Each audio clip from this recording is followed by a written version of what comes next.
Hey, welcome back to another broadcast of In the Trenches. Today I sit down with Paul Jarvis. Paul is a professional designer who has been working for himself since the 90s. His list of past clients include Microsoft, Mercedes-Benz, and Warner Music, among others.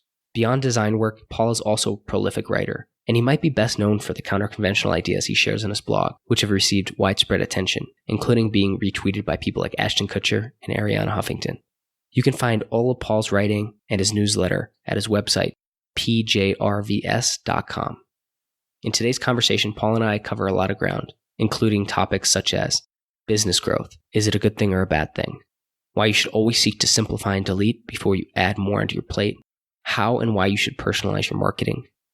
Why an evergreen strategy for courses is nowhere near as effective or profitable as an open closed cart launch strategy, and much more. So what are my big insights from today's conversation? 3 things stand out. First, simple is almost always better than complex. Second, that you don't need to do things just because other people are doing them. And in fact, maybe you should more often do the opposite.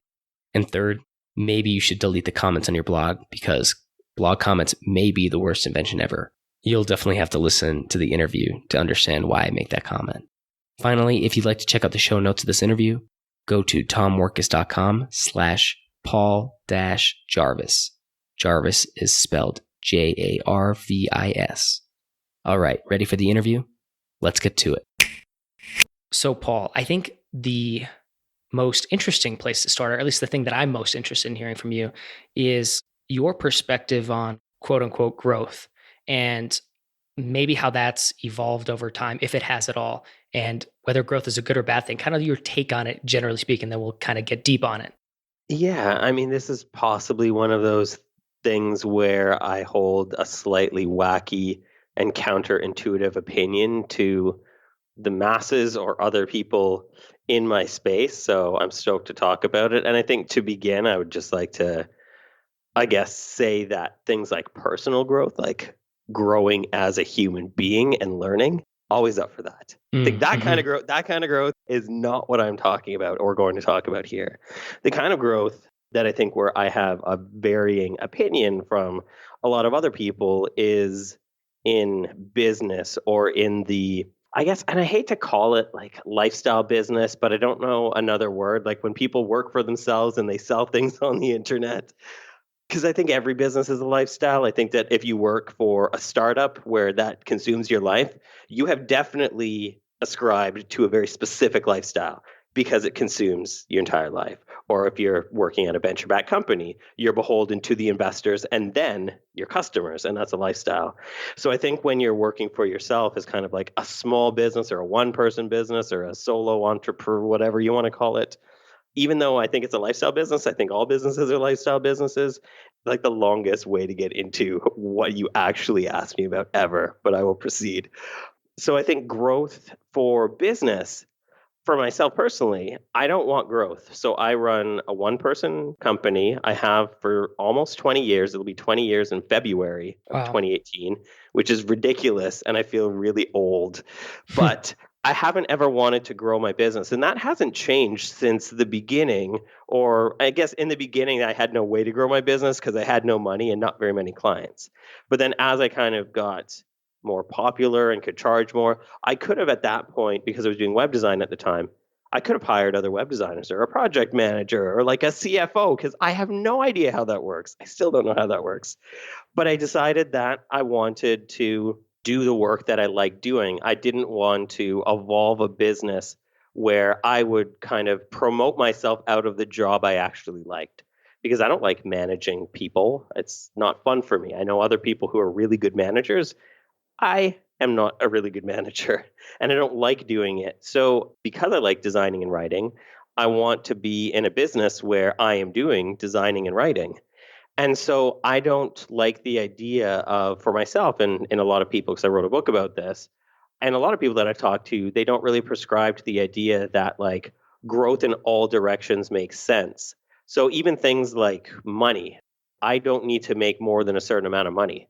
Once I've made enough money, it just becomes theoretical, which kind of goes against capitalism. And yeah, I'm a dirty socialist Canadian, but there's still capitalism here. And so I think in a lot of ways, businesses don't necessarily need to grow unless they have to. And what I mean by that is that growth isn't always good, it's sometimes good. And a lot of people don't kind of take a step back to think about that, but I really think that they should. Cool. So I'm wrapping my head around this concept because I've been thinking about that a lot in this exact thing that kind of you're describing. So I think it was, even if it was a long segue into it, I think it was appropriate because I think there's a few things I wanted to highlight. So this idea that kind of, you've been doing this for 20 years, like that's remarkable, kind of essentially being a one-man show.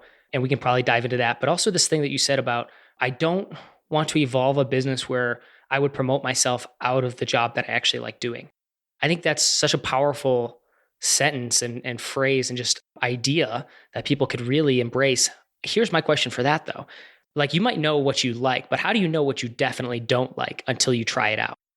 Yeah, before I started to work for myself, I was a creative director at an agency. So I had to manage a bunch of creatives, and I realized that was like herding cats, and I realized how much I didn't like to do it.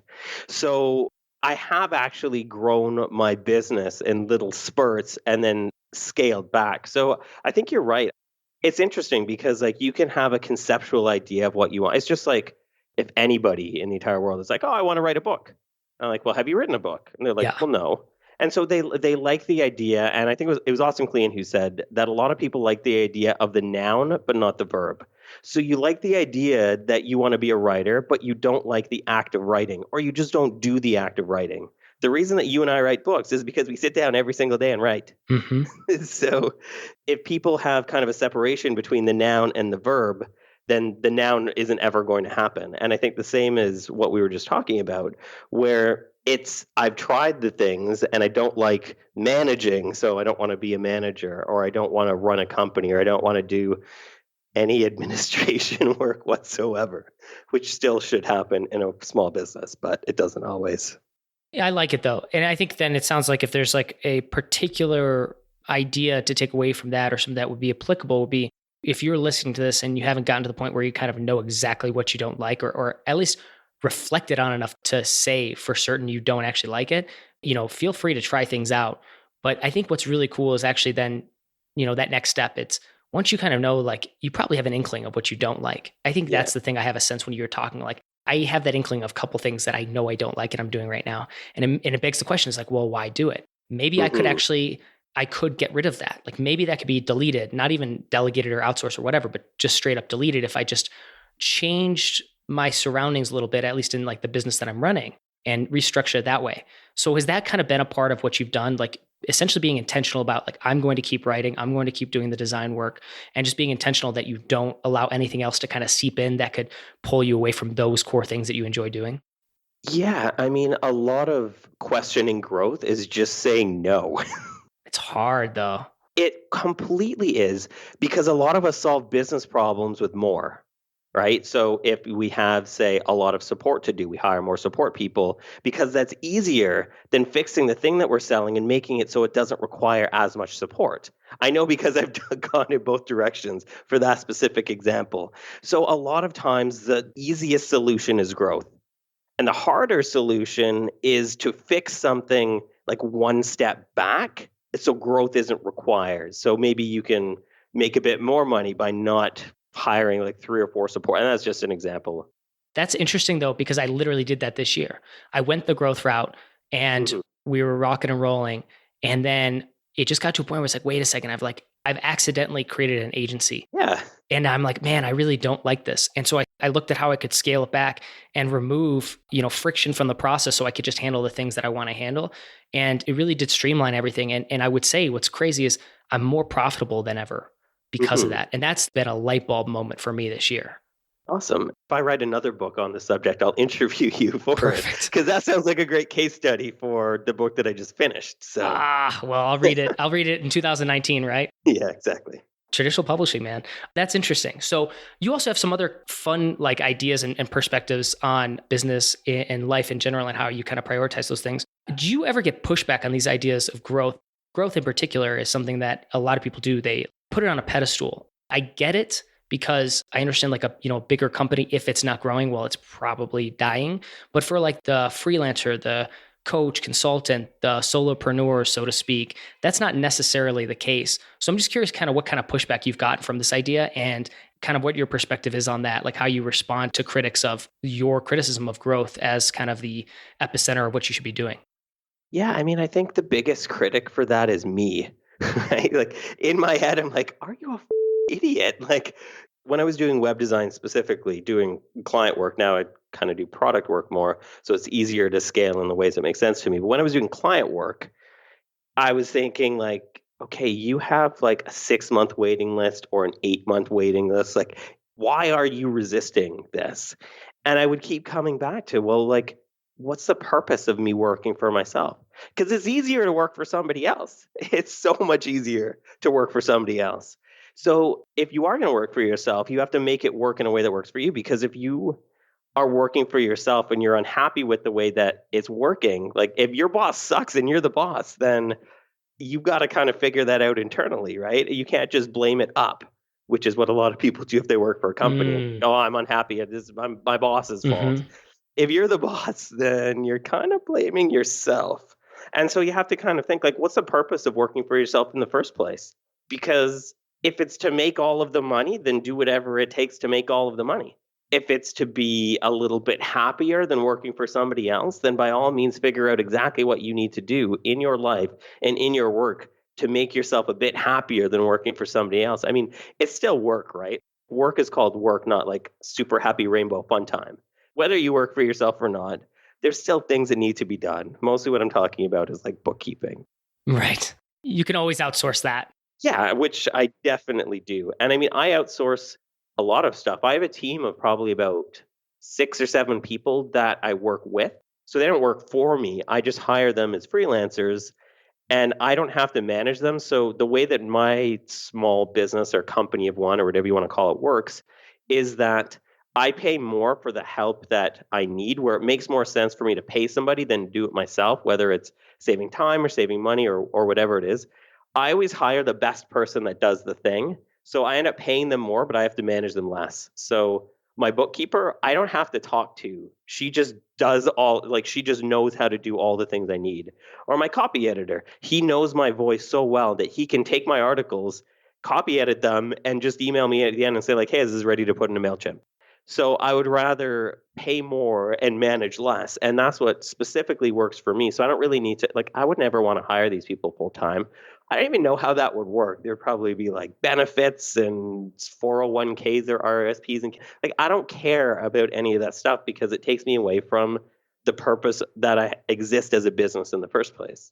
Yeah. And that does take a certain amount of self reflection to get to that point where you can say, yeah, it's like, that's why I exist. I think that's an important piece of that. But I also do like the fact that this isn't just like what I think is important is you're not saying you have to do everything yourself. Quite the contrary. It's just you don't have to build out a team just for building out a team's sake, which I think is an important point. Yeah, and a lot of people think that just because they work for themselves, they have to work by themselves. Mm, And I don't know anybody that does really well as like a small business that is just like imagine the skill set you would have to have. Like imagine the generalist skill set you would have to do everything. It would be tough. yeah. Okay, so I want to shift focus to kind of how then you've structured your business. And I know this is something that not everybody's going to do, but there's going to be, I think, lessons and takeaways of looking at how you do it, how others can kind of reflect on it and think about how they could do it themselves, how they could restructure things. So, and one of the things I wanted to focus on specifically with that in mind was your writing. You write every day, right? Pretty much, yeah. I mean, probably 4 days a week I write, which I pretty much work 4 days a week. So that kind of, I write every day that I'm working.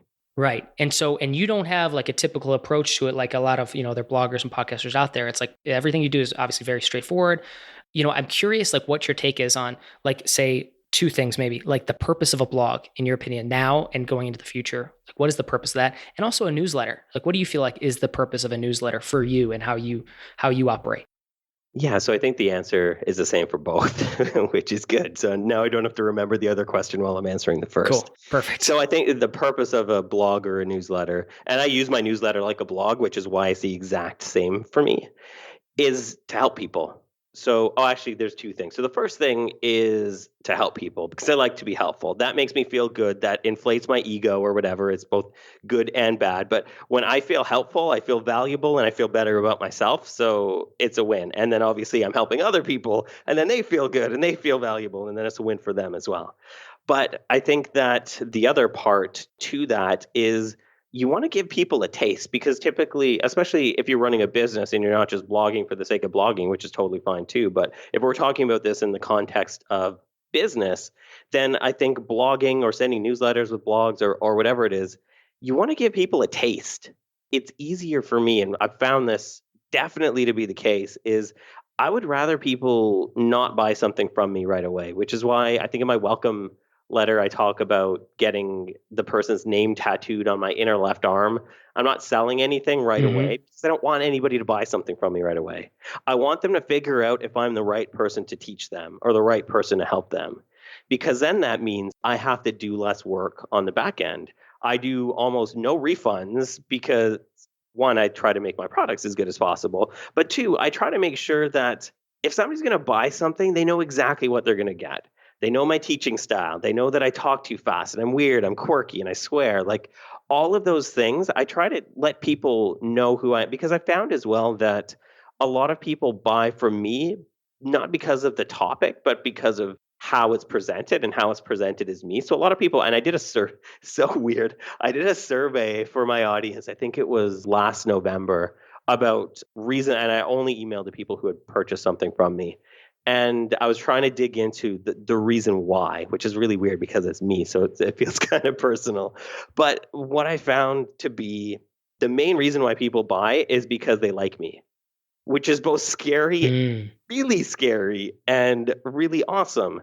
Because so many people have courses for freelancers or growing a business or using a newsletter. But the reason people are buying from me is because they want my take on it. It's just like you and I write books that would be considered, I guess, business books. There's probably a couple 100,000, maybe a million business books on Amazon. The reason people are buying from us is because they want to hear our take. They want our voice. They want our opinion on that thing.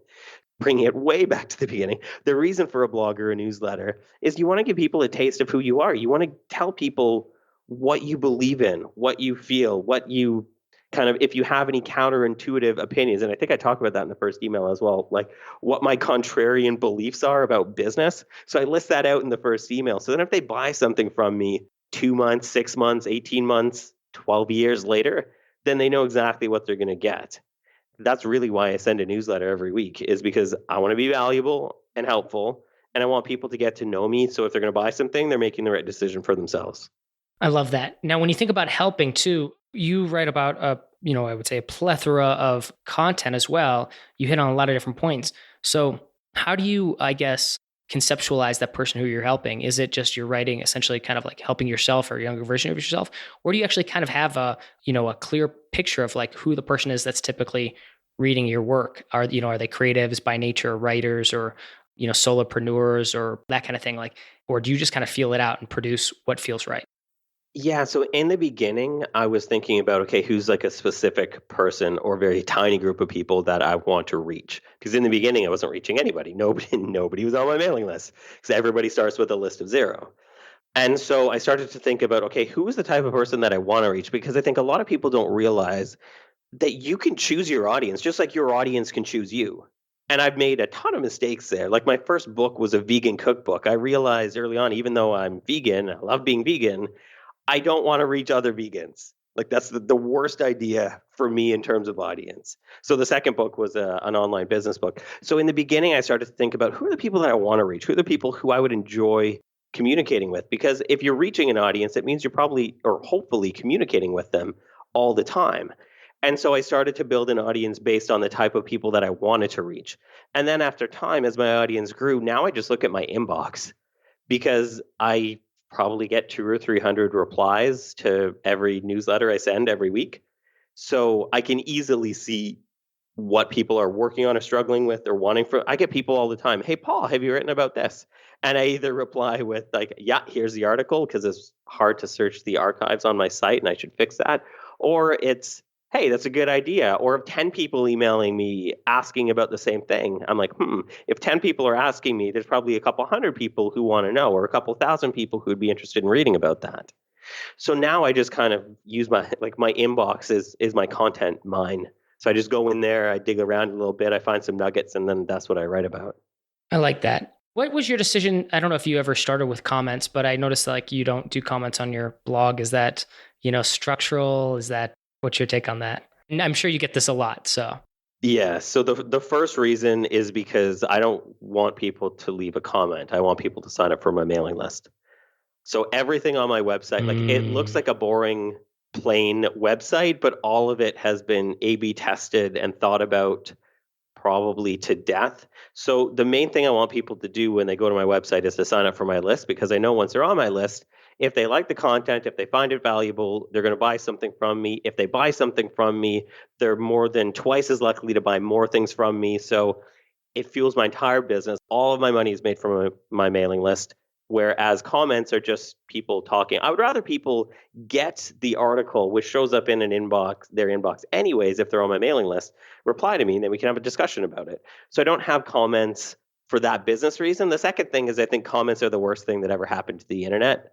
And mm, it's just a bunch of like vitriol and garbage. So, and I every single other person on the internet, I have to deal with hate and people being angry and mean about. It's not like I don't even write about like abortion or politics. Like I'm writing about being creative or working for yourself. So yeah. it's kind of weird that people get so angry about that kind of stuff, but it happens, and I just rather not deal with it. The other thing is, I would rather be writing or answering emails from subscribers than looking at and filtering and moderating comments.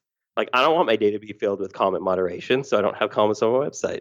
Well, I'm deleting my comments after this. And that's Yes. been in my head for a while. Like I'm like, why do I keep this here? And I haven't given it much thought, but I know there's no good reason to. And so that's kind of like I've just left it. So it's like status quo, I have comments. But I love the intention behind what you're doing because actually I'm very intentional about a lot of things on my site too. And it's like, well, what is the point of those comments? I think maybe for some types of blogs and podcasts, it can be useful. But that's definitely been something that's been in my head for a while. And I think, what a great idea. It's like just focus that instead of comments, what can you just direct people to? So for you, Hmm. it's your newsletter. So, okay. So what are some strategies that you use or what's your approach then to the newsletter? You said you make all your money from it. I know it's being helpful first and foremost, but at this point, you're a seasoned pro when it comes to this kind of stuff. How do you approach the newsletter from I don't really like this word, but I like a monetization standpoint from a sales standpoint when you like launch your products or services. Like, how do you approach that? Yeah, so I mean, a lot of that comes down to a few different kinds of personalization. So email marketing kind of doesn't work where it's just fire hose, where it's just like spray and pray, where you email your whole list, every single email that you send out, and hope that they do the thing that you want them to do. And I mean, that's the same as like buying an ad in the yellow pages or putting a commercial on tele. Like, it's just a blanket thing that doesn't have much thought put towards it. Whereas the way that I like to work my emails is if I want to be helpful, if I want to be valuable, then I have to send the right email to the right people at the right time. So that means if somebody's purchased something, I'm not going to tell them to buy my product. They've already bought it, right? Or worse, I'm not going to tell people who have already bought a product from me that, hey, this thing that you bought, maybe you bought it at full price, it's on sale today. Like that. I don't know how many times I've got emails, especially from like massive people with much bigger businesses than mine, where I'll have bought something from them at full price. And then a week later, I get an email saying, hey, such and such is on sale. I'm like, really? Like every ESP, every email service provider gives you a way, if you set it up right, to segment out buyers. So that's one example of Mm, personalization. The other thing is I run a bunch of surveys or simple forms in my newsletter a bunch of times a year. So I'm kind of seeing like, are you a freelancer? Are you a corporate worker? Do you own or run a startup? And then I can kind of tailor emails for the products that I sell to those people, or maybe those people get more emails about a launch, and people who don't do those things get less. Maybe they just get one email about those things. And then I have a bunch of for the each specific product. I have a bunch of funnels, and in the funnels there are surveys. So they fill in a survey, they tell me like what they're looking for, what they're struggling with. And then the emails that they get further along in the funnel speak specifically to those points that they just told me. So I'm not trying to say if somebody say they want to be a full-time freelancer and they're in the funnel for creative class, which is a freelancer course, or another person has been a freelancer for 10 years and they're in the funnel for the creative class. I'm not going to pitch them the same way because they have different needs and they may be able to get use from the same product, but the value that they get from the product would be very different. So why would I send them the same email? So a lot of the way that I communicate with my audience is very personalized, not in the way that where like I sit and I write everybody an email. That wouldn't like I don't have the bandwidth for the volume that I have in terms of audience. But you can set it up with pretty much any email system where you're sending very specific emails to people at specific times. And I mean, that's like the way that money gets put into my bank account is that. I love it. And so I guess I'm curious too. There's a lot of people out there who I think are against like the launch process, like open close cart, making things like evergreen. Mhm. I know you have a couple offers there, some courses that like aren't available right now, but people can get on a waiting list. Tell me your opinion on this, but also kind of like why you do that, why you have a waiting list, and how does that impact, I guess, engagement, sales, and any other kind of like maybe key metrics that you really look at when it comes to something like this? Yeah, so like most things, I A/B tested this. Yeah. So I had a couple courses that were evergreen, and they were doing really well. And then I tried a timed launch where the cart opens at a specific day and closes on a specific day. It blew all my evergreen courses out of the water in terms of just straight gross number of people signing up and gross revenue. And I thought about it. I'm like, why am I working at because with an evergreen thing, you always have to be launching. You always have to be coming up with new ways to put urgency to sell your course or to sell whatever the product is. Whereas with the time launch, the urgency is it isn't open, now it is, now it's not. And for me, I just want to give people like, are you in or you out? If you're out, 100% cool. I'm not going to pester you about it a ton, but make the decision. Here's all the information you need to make the decision whether the course is right for you. If it's right for you, get it now. If not, that's cool. And you can even in the sequences, you can even say like, remind me next launch. So maybe the time isn't right because they don't have the money. I wouldn't want to take somebody's money that can't afford something. So maybe they want to buy it next launch or next year. And I don't really care if somebody buys it now or in 3 years or whatever. Like I've been in business so long, years seem kind of much more compressed. And I think a lot of people, if they've been in business for a couple months or like a year or two. So I take the long-term approach where it's like, if you're not going to be a customer now, but you're interested, you'll be making enough money in the future where you can be a customer in the future. So that's totally cool. So I just like to give people like, you in or you out, get on or get out. And the other thing is that in doing time launches, so all my courses open twice a year, I don't have to be working on courses 12 months of the year. So this year I took 4 months to write a book. I didn't even think about my courses. You can buy my courses. There's nothing to do for those courses. So I could focus just on writing a book. And then 2 months earlier than that, I was working on building out a software product. So I didn't have to worry about a whole bunch of other things or like, oh, how am I going to pitch this course this month or this week? It was just like, no, those things are paused. I'll come back to them. I'll give those things 100% of my effort and focus when the time is right, which is usually like a month before they open. I'll put a ton of work into making it better and figuring out what I can add and all of that sort of stuff. But when it's not open, when I don't have to think about it, I don't. And then I can focus very specifically on the task at hand instead of, oh my God, I've got like 18 things to do with my business. And then I feel overwhelmed and then I'm not very productive and then I'm not very happy. And then my energy just kind of leaks out instead of like going in one specific direction. This reminds me of a conversation I had with Roland Frazier, who's just like one of the smartest guys I've met, and he has a few different businesses or is a principal on a few different businesses. One of the things he told me was that he always aims to make things as frictionless as possible. And Mhm. that was like in the context of like starting up a Facebook page and sharing content on Facebook. Like he's like, if I have to go through like multiple steps, I'm not going to do it. So I just record on my phone and then I publish. Yeah. And it's like, yeah, you know what? Maybe it doesn't have to be the prettiest thing in the world, but if it's like useful advice, and his is blown up, he's gotten tons and tons of followers. He's a very smart guy. And again, like you, I think it's important that you're talented to pull that off, but it's also something to be said. Like, even if you're super polished and shiny, if you don't have good content, like nobody will care anyway. Yeah. And I love this idea of like set the stage so that things are as frictionless as possible. I don't know. What's your thoughts on it? It sounds like that's exactly kind of what you're doing. You just haven't said the word frictionless. So that's just been in my mind. Yeah, it definitely is. And I think a lot of people think that there's a lot more required to run a bit. Like, I've never had a Facebook account, never had a LinkedIn account. That's awesome. And I don't feel like I've missed out on Yeah. like gazillions of sales or customers or audience members Right. because I'm not like the number two referrer to my website is Facebook. I don't need to be like, it's like if I go on there, I'm probably going to mess things up. So I don't need to be on those platforms to get value from those platforms. And I think about Facebook 0 times a day because I don't have to. And a lot of people Mm. spend. And so right now, I'm not even on, I think the only social network I'm on now is Twitter. So yeah, I mean, frictionless is definitely what I want. And I think about even for things like courses, like I'll beta test a course like it's a software product because if every single person that buys something from me has a support request, then I don't have the bandwidth to handle that. So I would rather, it's just like we were talking about earlier, a lot of people solve with growth as that because it's easier. I would rather go through and make something, a course for example, as frictionless as possible. So the person is onboarded as well as they can. So I get almost no support emails. And then if an email does come in, I easily have the bandwidth to handle the specific question that somebody has because 99.999% of the people who have purchased something from me got all of the information they need in a way that they could easily consume it and understand it and digest it so they can just do the work. They don't have to ask me like, I don't know what to do now, or I don't know where to fill in my username or my password or that sort of thing. So I try to make everything because I don't want to have a big company.